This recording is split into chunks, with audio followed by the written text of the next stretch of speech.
We have Jon Kelly, VP of QuinStreet.com with us.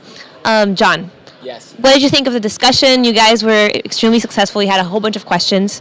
What were the main points you think were made that people should walk away with? Oh, I think it was a great discussion. I think the main points that people should walk away with are really to be very clear in your thinking if you're trying to sell your company.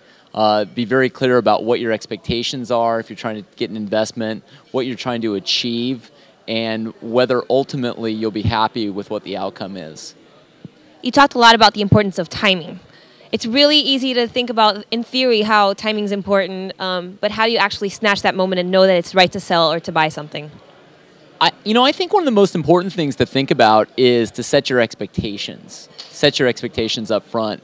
There's almost nobody I know of who would say to themselves, if they're a stock investor, a public market stock investor, nobody would say to themselves, I'm always going to buy at the lowest possible point and I'm always going to sell at the highest possible point. And yet, for some reason, with private companies that people own, they think that they somehow magically are going to be able to figure that out. And I think what you heard on the panel is that that just doesn't happen. That I know of many companies where people have sold and then the company takes off, or they didn't sell and the company goes down and does nothing. And ultimately, I think the most important thing is figuring out what you want to do and why you want to do it. But if your goal is to sell at exactly the perfect right time, you're really setting yourself up for failure, because that's just not something that's a reasonable expectation to have. Absolutely. Now, what if I've never actually sold or bought a company before? How do I get started? What are the first things I should get into?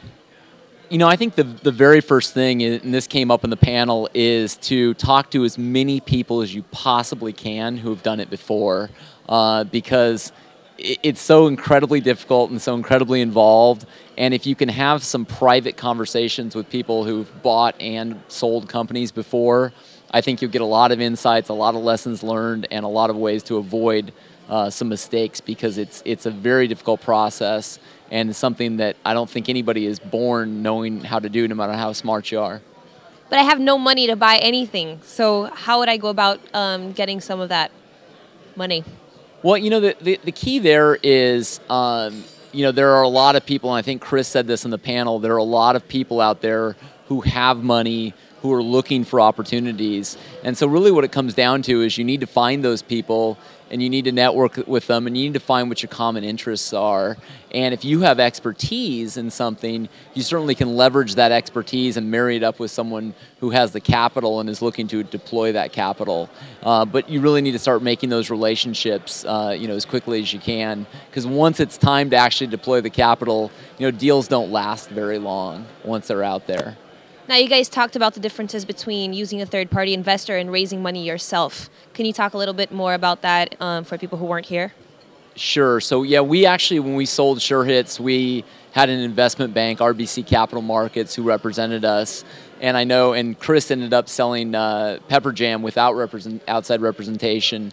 And what it really comes down to is how much of that expertise you have in-house and how much do you have the resources to devote to it in-house. For us, I had a co-founder, co-partner, and we just didn't have the bandwidth to go out and run the auction process. And frankly, we felt like the bank could bring in a lot of strategic investors who we either didn't know of or didn't really know personally, and they could bring them into the process, and that worked out great.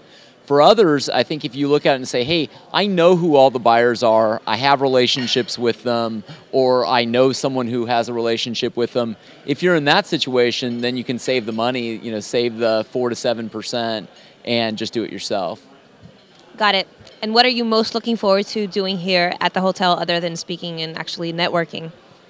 Well, for me, any conference I go to, it's about the people. I would say it is the networking. It's always about the people I meet, and I've been to dozens of internet marketing and SEO and pay-per-click conferences over the last number of years, and everything I remember is about the networking, the people that I've met, and just at a conference like BlueGlass. One of the things I love about it is that it's a perfect size of people who are really energetic, who really know what they're doing, and so I expect to learn a ton from the attendees who are here. Me too.